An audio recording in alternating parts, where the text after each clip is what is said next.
मुझसे इतना है गिला। तशरीफ रखें। जी। शाइस्ता नहीं आई, उसने आपको भेजा है? असल में बेगम साहिबा, उसका ये ख्याल था कि आप उसकी बात मानेंगे नहीं, इसलिए उसने मुझे भेजा है। कौन सी ऐसी बात जो हम नहीं मानेंगे, जिसके लिए उसे तुम्हारा सहारा लेना पड़ा? खुलकर कहो, क्या बात है? वही 10 लाख रुपए वाली बात। कौन से 10 लाख? ये आप क्या कह रही हैं? जी, वो आपके बेटे के कातिल, यानी कि वो शाइस्ता की नंद के आशिक तक पहुंचने के जो 10 लाख मांगे थे, आपने कहा था आप सोच कर बताएंगी। आपको ज्यादा लग रहा है तो आप कम कर लीजिए, हम 5 लाख में भी सौदा कर लेंगे। किस किस्म की बातें कर रही हो तुम? हमें कुछ समझ में नहीं आ रहा। शाइस्ता ने तो हमसे पैसों की कोई बात की ही नहीं। ओह, अब समझे हम। वो खुद नहीं कह सकी तो उसने तुम्हारा सहारा लिया है। खैर, पैसों की फिक्र मत करना तुम। लेकिन क्या तुम्हें यकीन है कि तुम हमें हमारे बेटे के कातिल का पता बता सकोगी? अरे समझे, पता चल गया है। शाइस्ता ने मुझे आज ही तो बताया है। क्या नाम था उस लड़के का? जी, याद आया, सांवल। सांवल नाम है उस लड़के का। सांवल।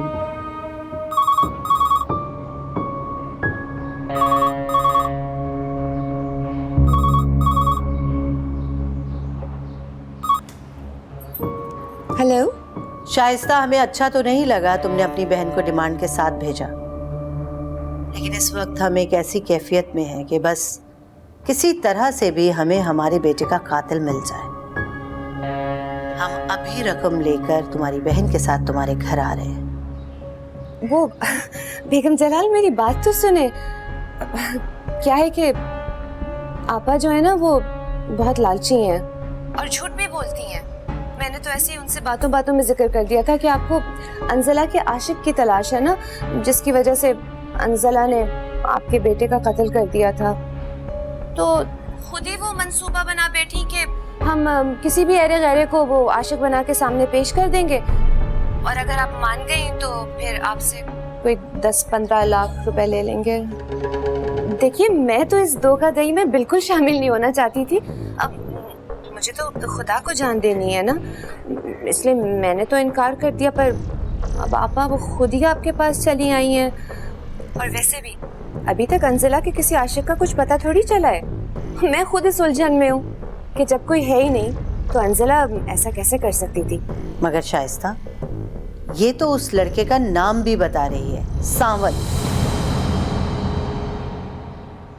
सांवल? मैं तो पहली दफा ये नाम सुन रही हूँ। मैं तो किसी सांवल को नहीं जानती। अच्छा ठीक है।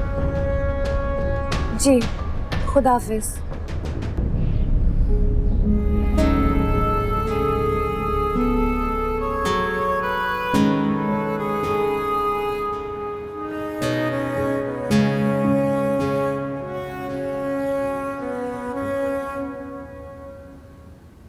तो पैसे हथियाने के लिए तुमने ये गंदा मंसूबा बनाया। जब शाइस्ता ने तुम्हारा इस फ्रॉड में साथ नहीं दिया तो तुम खुद ही यहाँ चली आई मुझे बेवकूफ बनाने के लिए। तुम्हें लगता है कि मैं इतनी अहमक हूँ कि तुम किसी भी अरे गैरे को अंजला का आश्रा बनाकर मुझसे पैसे ऐंठ लोगी? ये क्या कह रही है बेगम साहिबा?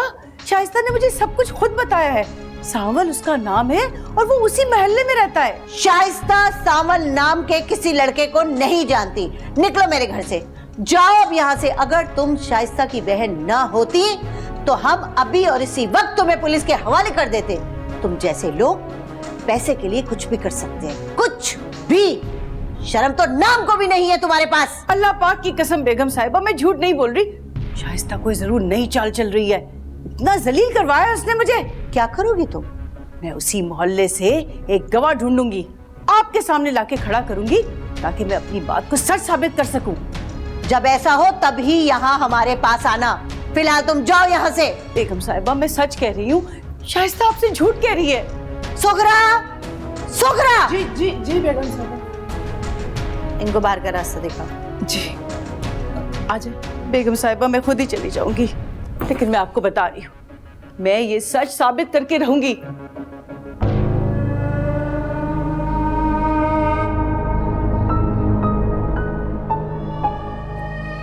बुशरा आपा एक जख्मी नागिन की तरह सीधी यहाँ आती होंगी।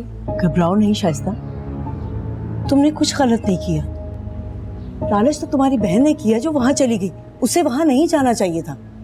जिंदगी में कुछ मकाम ऐसे आते हैं जब झूठ और सच की लड़ाई में बहुत कुछ दांव पे लगाना पड़ता है।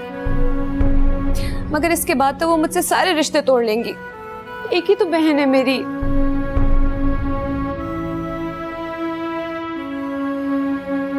भाभी, ये सब कुछ मेरी वजह से हुआ है। आप अपनी बहन से अपना रिश्ता मत तोड़े, मर जाने दे मुझे, बता दे उनको। मेरी वजह से इतनी मुसीबतें मत उठाए भाभी। जब तुमने बुशरा को कहा था कि खालिद को बुरा लगेगा, तुम कुछ नहीं कर सकती, तो उसे क्या जरूरत थी वहां पे जाने की? अगर खालिद को ये पता चला कि तुम्हारी बहन अंजला की दुश्मन बन गई है, तो क्या तुम्हें वो तुम्हारी बहन से रिश्ता रखने देगा? वैसे भाभी, ये तो अपनी बड़ी खुशी की खबर सुनाई कि हम बहुत जल्द कातिल तक पहुंचने वाले हैं। मगर एक बात हमें समझ में नहीं आई अतिका, ये शाइस्ता अपनी बहन को गलत क्यों करार दे रही है? जहां तक हमारी मालूमात है, शाइस्ता नूर बानो को नापसंद करती है। मगर पिछले चंद दिनों में जब से अंजला वहां है, नूर बानो का शाइस्ता के घर में काफी आना जाना है। हमें समझ में नहीं आ रहा कि ये तब्दीली क्यों और कैसे आई। मुझे लगता है शाइस्ता मुजरिम को छुपाने की कोशिश कर रही है। अगर वो ऐसा कर रही है तो हमें बड़ी हैरत है कि क्या शाइस्ता जैसी लालची औरत भी बदल सकती है, वो भी अपनी नंद के हक में? फिर हम सोचते हैं कि हो सकता है कि वो सच कह रही हो और इसी वजह से उसने नूर बानो को अपने घर में आने की आजादी दी हो। वैसे भाभी, मैं एक बात कहूँ, आप उसकी बहन को भी नाराज मत करें। इसीलिए तो हमने उसे सबूत फराहम करने का मौका दिया है। वो किसी सामल का नाम ले रही थी, जबकि शाइस्ता का कहना है कि उसने कभी ये नाम सुना ही नहीं। वैसे भाभी, मुझे ये सारा खेल पैसे, लालच और बेइतबारी का लगता है। शाइस्ता की वो बहन, जिसे वो बहुत चालाक और होशियार समझती है ना, हो सकता है ये सब जानने के बाद वो दौलत में हिस्सेदार बनने की कोशिश कर रही हो, और शाइस्ता ने उसे झूठा साबित करके रास्ते से ही हटा दिया, ताकि मिलने वाली रकम में कोई हिस्सेदार नहीं हो। शाइस्ता, शाइस्ता, मैं बहुत अच्छी तरह समझ रही हूँ कि तुम क्या खेल खेल रही हो। अकेले ही पैसे हजम करना चाहती हो। मैं इस बेइज्जती का बदला जरूर लूंगी जो आज तुम्हारी वजह से उस बेगम की बच्ची ने मेरी की है। अब मैं तो उसको देखते ही समझ गई थी कि तुम बदल गई हो। नंद की मोहब्बत जाग गई है ना, तो पैसे भी नहीं चाहिए तुम्हें। लेकिन नंद भावच कभी एक नहीं होते। तुम्हें अगर ये धोखा खाना है ना, तो तुम शौक से खाओ, लेकिन तुमने मुझे क्यों झूठा बनाया उसके सामने? अगर एक लफ्ज भी और मुंह से निकाला तो मुझसे बुरा कोई नहीं होगा। अच्छा, तो अपनी हिमायतियों को भी बुला लिया है आज। यहाँ से जाती हो या फिर जा रही हो? जा रही हो। लेकिन एक बात कान खोल के सुन लो, ये सौदा तुम्हें बहुत महंगा पड़ेगा और मैं अपना बदला जरूर लूंगी। मुझे यकीन नहीं हो रहा शाइस्ता, तुम मेरा अपना खून होके, मेरी बहन होके इतना बड़ा धोखा दोगी मुझे। बुशरा आपा, मेरी बात सुने प्लीज। आपा,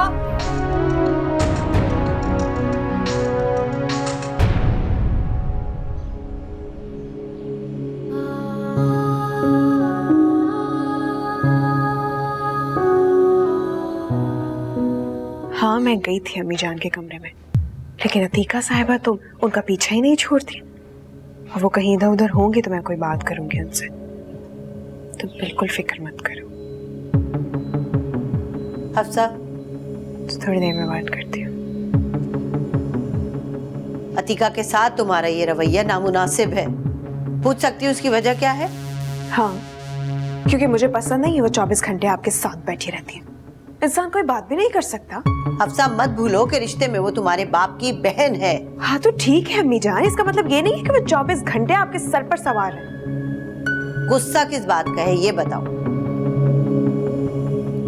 एक तो आपने उस महारानी को भी उसके घर भेज रखा है, कोई नौकर भी नहीं है। कम से कम किसी नौकर को तो बुला ले।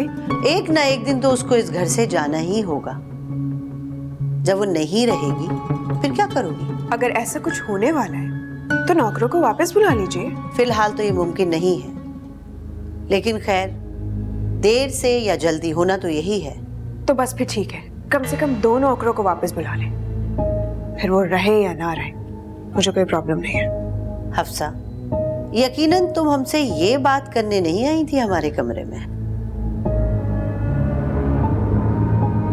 जी, मैं पूछने आई थी कि आपने मेरे बारे में क्या सोचा है। अपनी कुछ देर पहले की गुफ्तगू पर अगर तुम गौर कर लो तो तुम्हारी हर बात का जवाब तुम्हें खुद मिल जाएगा। जिस शख्स से शादी करके उस घर में जाने की तुम जिद कर रही हो, उस घर में नौकर तो दूर की बात, 4 कमरे भी पूरे नहीं है। अगर आप ये सोच रही हैं तो फिर ठीक है, अब मैं आपसे कभी नहीं कहूंगी कि घर में किसी नौकर की जरूरत है। हफ्सा, तुम जानती हो तुम हमारी लाडली बेटी हो, बहुत नाजो नाम में पाला है हमने तुम्हें। हमें याद नहीं पड़ता तुम्हारी कोई बात ऐसी हो जो हमने कभी रद्द की हो। तुम्हारी माँ ने तुम्हारी हर ख्वाहिश, हर बात पूरी की है, टाइम पे पूरी की है। हाँ तो बस फिर ठीक है ना, मेरी ये आखिरी बात मान लीजिए, इसके बाद मैं आपसे कुछ भी नहीं मांगूंगी।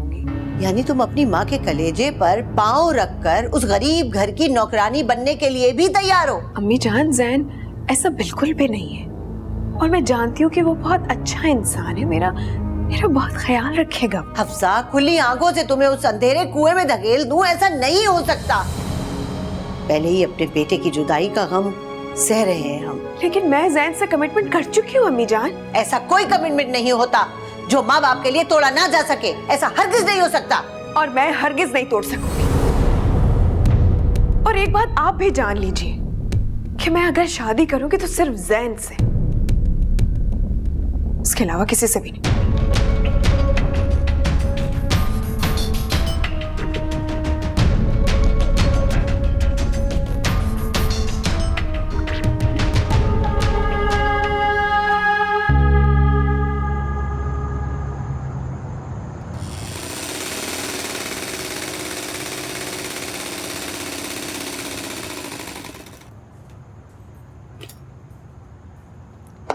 जीती रहो बेटी, तुम्हारे हाथ की चाय का तो मजा ही अलग है। अभी छोड़े, मैं कर देती हूँ, आप चाय पिए। अंजला, तुम जब से आई हो सिर्फ काम किए चली जा रही हो, मैं कर लेती हूँ। भाभी इसमें क्या है, वैसे भी मुझे इस घर के काम करना अच्छा लगता है। अच्छा, जैसे तुम्हारी मर्जी, ये लो।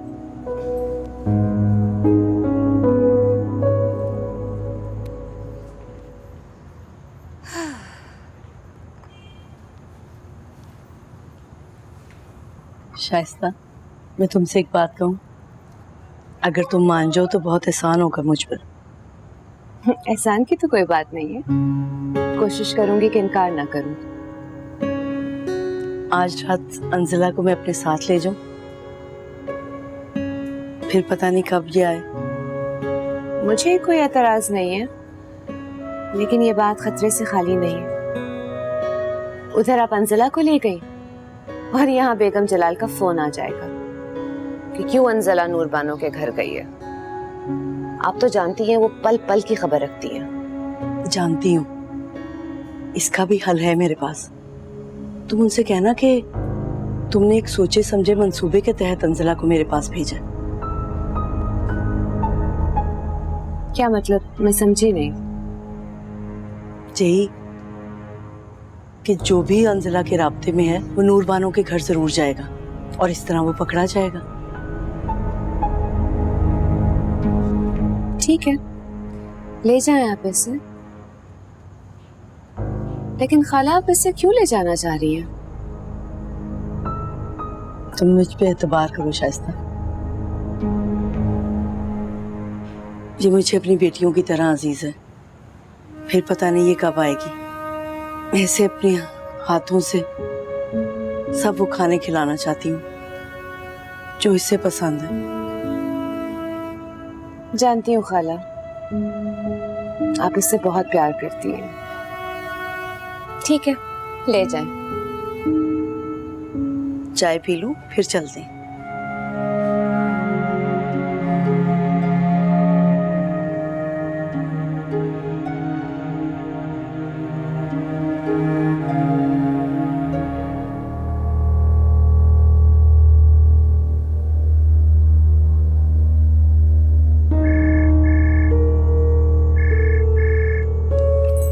हेलो, मैं मिसेस जलाल बात कर रही हूँ। अस्सलाम वालेकुम मिसेस जलाल। वालेकुम अस्सलाम। मेरी अंजला से बात करवा दो, मुझे कुछ पूछना है उससे। अंजला वो क्या बात है, तुम घबरा क्यों रही हो? शाइस्ता सब खैरियत तो है? मैंने दरअसल अंजला को एक रात के लिए नूर बानो के यहाँ भेज दिया है। बस एक ही रात की बात है। नूर बानो के घर? क्यों? मेरा ये ख्याल है कि अंजला का जिस लड़के के साथ चक्कर है ना, वही जिसकी आपको तलाश है, वो उससे मिलने नूर बानो के घर जरूर आएगा और मैं अचानक वहां पहुंच के दोनों को रंगे हाथों पकड़ लूंगी। तुम ठीक कह रही हो ना? हाँ हाँ, बिल्कुल ठीक कह रही हूँ। आप यकीन करें मुझ पर। ठीक है, मैं तुम्हारी कॉल का इंतजार करूंगी। खुदा हाफिज।